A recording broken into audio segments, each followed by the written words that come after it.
नमस्कार दोस्तों, मेरा नाम है हरीश साहू और मैं आप लोग को क्लास 10 का मैथ्स पढ़ाता हूँ। गणित विषय जो कि सीजी बोर्ड का है। ठीक, तो चलिए दोस्तों, हम पढ़ रहे हैं अध्याय दो जिसका नाम है दो चरों का रैखिक समीकरण, अंग्रेजी में बोलेंगे linear equation in two variables. इसके अंतर्गत हम प्रश्नावली 2 को हल कर रहे हैं, तो हम प्रश्न क्रमांक 4 में पहुंचे हैं। तो चलिए दोस्तों, प्रश्न क्रमांक 4 को हम हल करेंगे। तो प्रश्न क्रमांक 4 कहता है निम्नलिखित समीकरण निकाल को दिए गए चरों के लिए हल कीजिए। ठीक है, किसके लिए हल करना है? चरों के लिए। एक्स और वाई का मान ज्ञात करना है। ठीक है, तो 1 2 3 4 समीकरण हैं। चारों समीकरण को हम हल करेंगे। तो सबसे पहले मैं लिखता हूँ पहला समीकरण।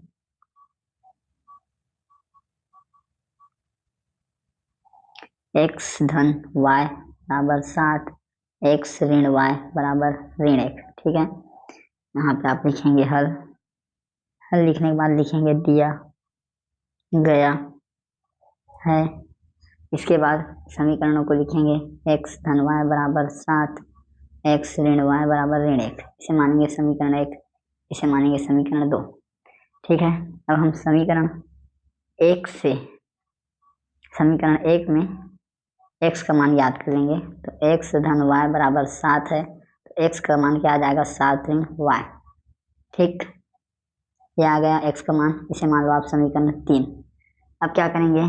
समीकरण 3 से x का मान समीकरण 2 में रखने पर, ठीक, मान को रखेंगे समीकरण 2 में। समीकरण 2 है x माइनस वाई बराबर ऋण 1। x का मान लिखेंगे 7 ऋण y, फिर पहले से ऋण y ऋण 1। यहाँ पर बता देंगे कि चूंकि हमने x बराबर 7 ऋण y लिखा है समीकरण 3 से। ठीक, अब इसे हल कीजिए तो ये हो जाएगा 7 ऋण 2y बराबर ऋण 1, ऋण 2y बराबर ऋण 1। 7 को इधर लाएंगे, ऋण 7 हो जाएगा। फिर ऋण 2y बराबर ये हो जाएगा ऋण 8। दोनों पक्ष में ऋण का चिन्ह है, दोनों कट जाएगा, तो 2y बराबर 8।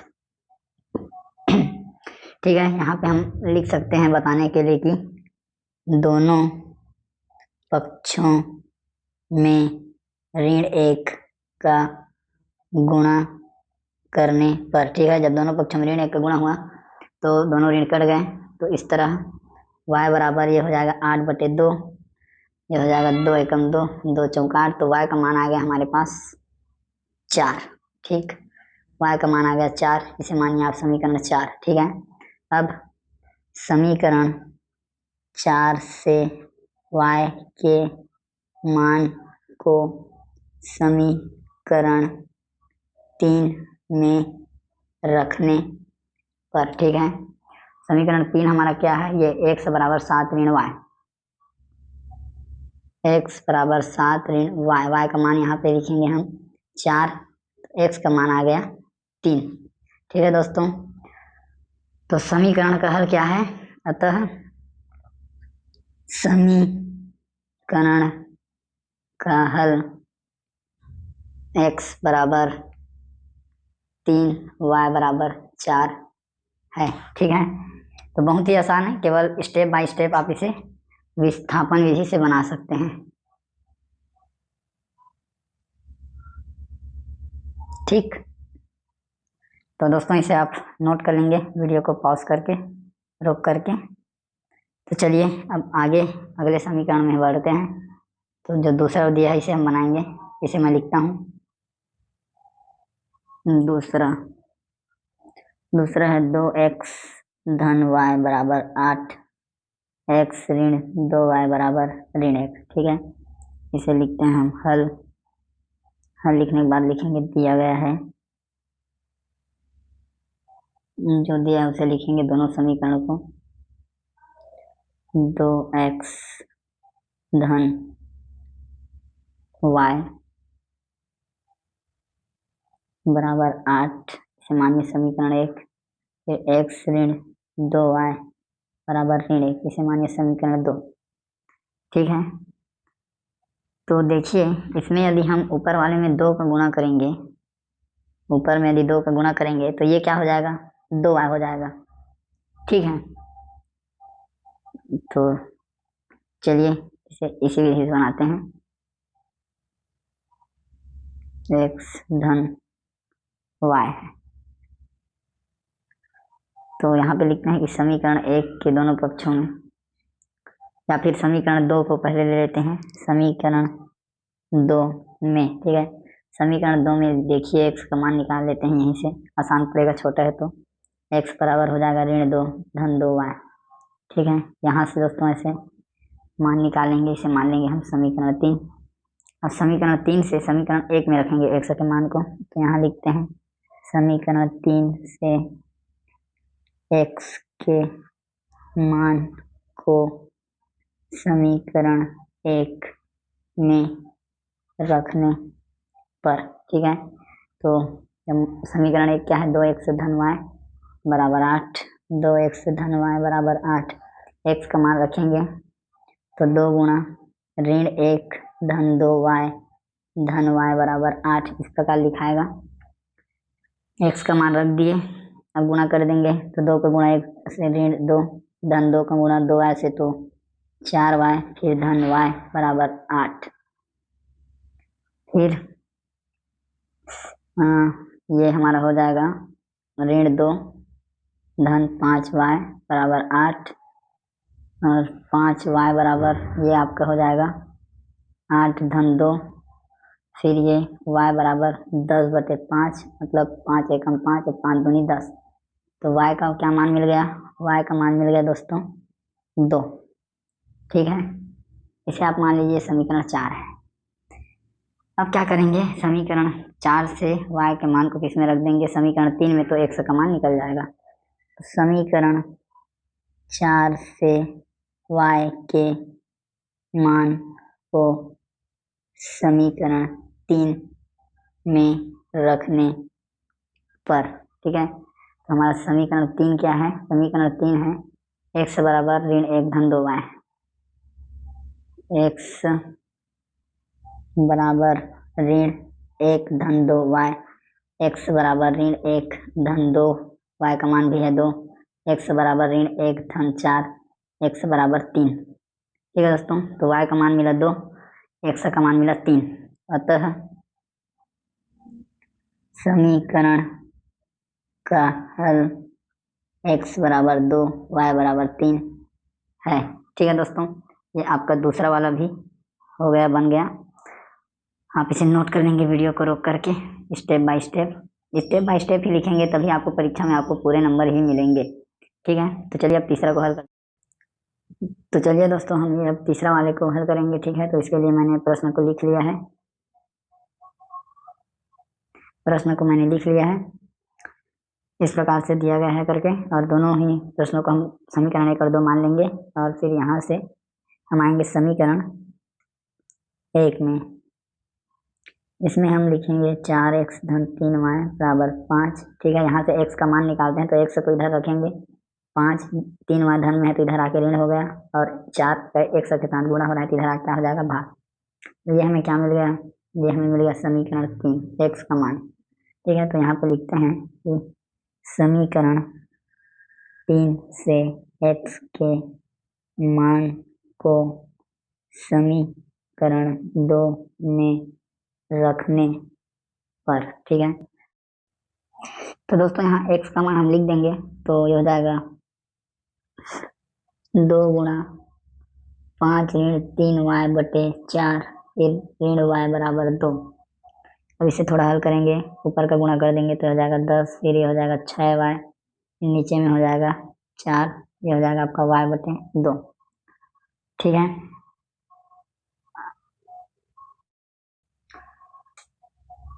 फिर हम हर को बराबर करने के लिए 10 ऋण 6y/4, यहाँ पर हम हर को बराबर करने के लिए 4 का गुणा कर देंगे इसके अंश और हर में। ठीक है, y/1 बराबर 2, फिर ये हो जाएगा 10 ऋण 6y/4 माइनस ये हो जाएगा आपका 4y फिर बटे 4 बराबर 2।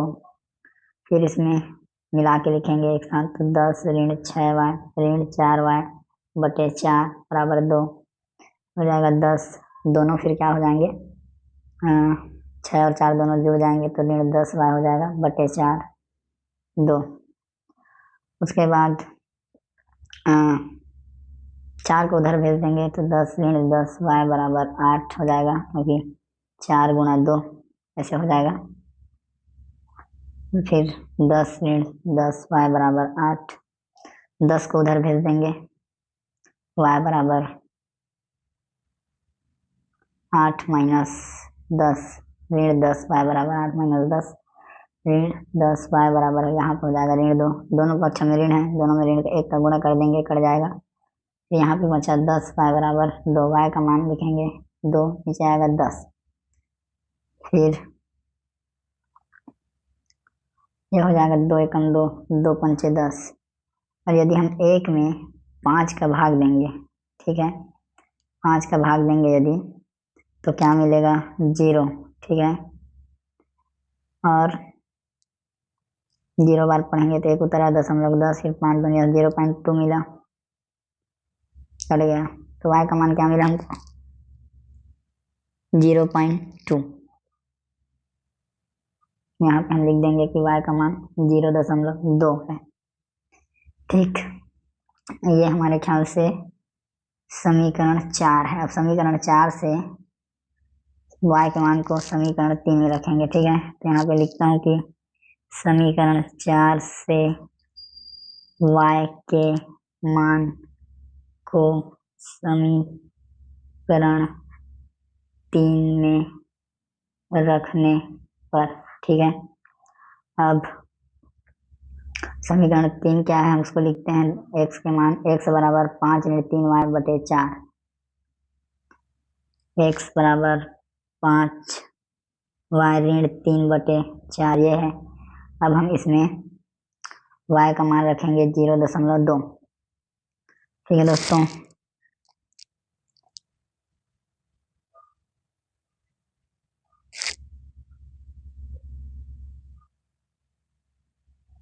तो x बराबर 5 × 0.2 ऋण 3 बटे 4, ठीक है। तो पहले 5 और 0.2 का गुणा होगा तो 2 पंचे 10, 2 पंचे 10 और 2 8 में 1 और 2 शून्य शून्य, तो ये आ जाएगा 1.1।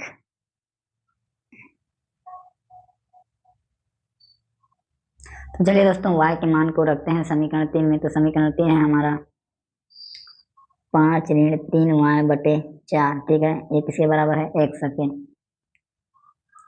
अब मान को रखते हैं y का, तो x बराबर 5 ऋण 3 गुणा 0.2 बटे 4, x का मान है 5 ऋण 3 गुणा 0.2 कितना होता है ये आप देखिए गुणा करके।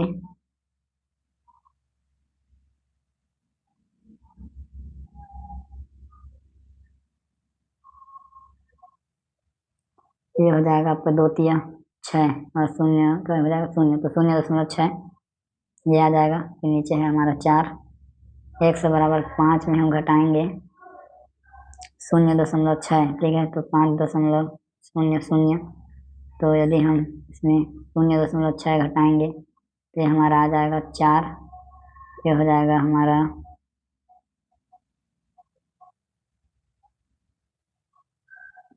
10। ये 10 में फिर 9 घटाएंगे, 1 घटाएंगे तो 9 बचेगा। फिर ये हमारा यहाँ 1 घटेगा तो ये आ जाएगा 4.94, ठीक है। इसमें हम 4 का भाग देंगे, ठीक। तो चलिए भाग दीजिए, वो 4 एकम 4 कट गया, ठीक है। दशमलव का दशमलव 4 दूनी 8, ठीक है। और 4 एकम 4, तो 1.21 इसका आंसर है, ठीक है। या इसे आप 1.1 भी लिख सकते हैं, ठीक है दोस्तों। तो इस प्रकार से हमें मिल गया। तो आप लिख सकते हैं कि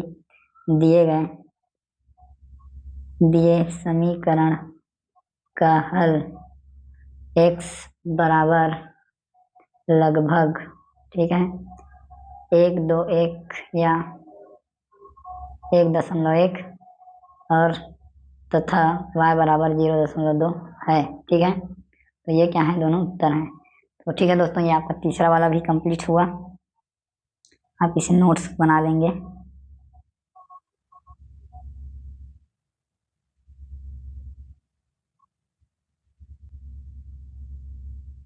अब हम हल करेंगे आपके अगले वाले को, चौथा समीकरण को। तो चलिए हल करते हैं दोस्तों। चलिए चौथा प्रश्न को हल करते हैं।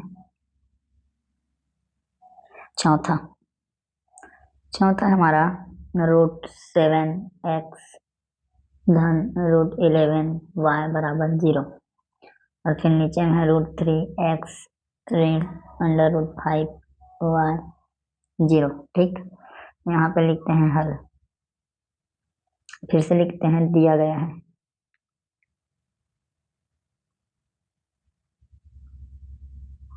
दोनों समीकरणों को लिखते हैं।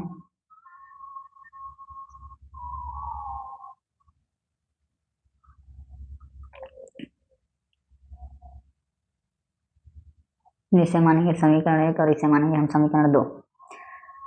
तो दोस्तों ये प्रश्न को हमको विलोपन विधि से बनाना आसान पड़ेगा।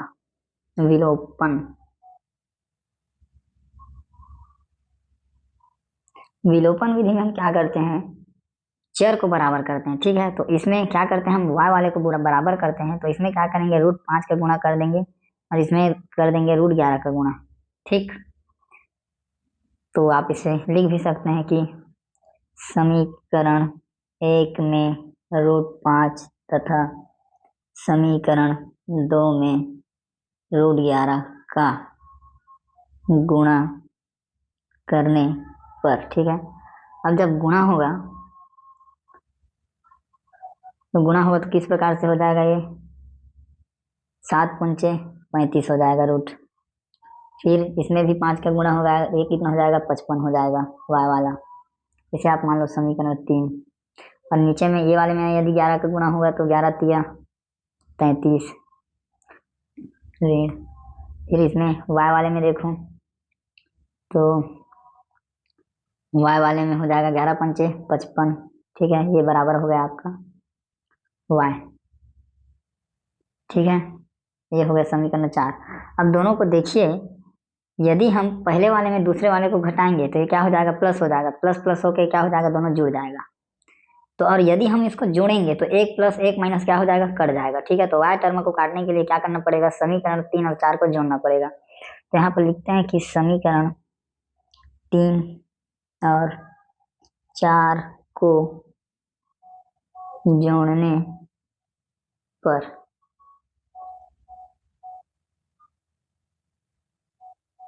अब जब जोड़ेंगे तो यही क्रिया होगी कि लेफ्ट वाला लेफ्ट तरफ से जुड़ जाएगा। ये हो जाएगा √35x धन, ये है ऋण तो ऋण ही रहेगा, जोड़ने की क्रिया हो रही है। ऐसे लिख देते हैं, ज़्यादा आसानी से जाएगा। √35x धन √33x फिर धन √55y ऋण √55y बराबर 0 से हो जाएगा। और ये एक धन है एक ऋण, तो ये कट जाएगा। ठीक है, अब यहाँ से x कॉमन निकल जाएगा, फिर यहाँ हो जाएगा √35 धन √33। ठीक है, अब यहाँ ये वाले टर्म को हम उधर भेज देंगे तो x बराबर क्या हो जाएगा, 0 बराबर √35 धन √33। ठीक है, तो इधर का सारा टर्म क्या हो जाएगा, 0। तो x का क्या मान मिल गया हमको, 0। ठीक है, इसको आप मान लीजिए समीकरण 5। अब इस x का जो 0 मान आया है उसको हमें कहीं भी रखना है। ठीक है, तो उसे हम ये वाले समीकरण में रख देते हैं। पहले में रखे हैं, दूसरे में, तीसरे में रखे हैं, चौथे में। तो इसे हम रख देते हैं समीकरण 3 में। ठीक है, तो x के मान को समीकरण 3 में रखने पर।